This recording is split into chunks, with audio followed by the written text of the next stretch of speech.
When you place your power hammer, it is good to make sure you have it where you want it. Once you silicone it down, it cannot be scooted around easily, but if you find yourself in a case where you need to pull your hammer back up off the floor once it is mounted, then this is the video for you. We have a hammer in our shop that is outdated by almost 10 years, and while it is still a great running hammer with all the upgrades available, it takes up the prime location in our shop and we want to replace it with a brand new hammer. So we will be moving this hammer out of the way. So make the best of this test and don't ask why. It's not a question but a lesson learned in time. It's something unpredictable, but in the end is right. I hope you had the time of your life. As a side note to anyone that wonders if the silicone mounting method works, this hammer was set in place in December of 2010, over 6 years ago, and as you will see, the hammer is still adhered firmly to the floor. While some people just use silicone to mount their hammer to the ground, there are 4 holes for half-inch concrete anchors. In almost all cases, it is best to cut these anchors off flush with the base plate of the hammer.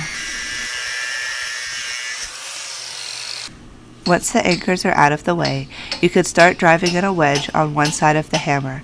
We have a metal wedge, but plastic or even wood wedges will work. As you drive the wedge in, the steady pressure will cause the hammer to peel away from the ground. Now using a crowbar, you can lift that side of the hammer and retrieve your wedge.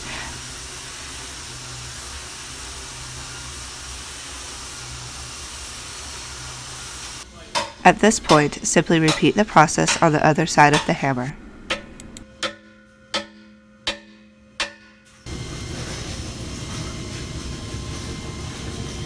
Now the hammer should be free of the adhesive. With some help from a couple of friends, you can now get some round bars under the hammer that we will use to roll the hammer along.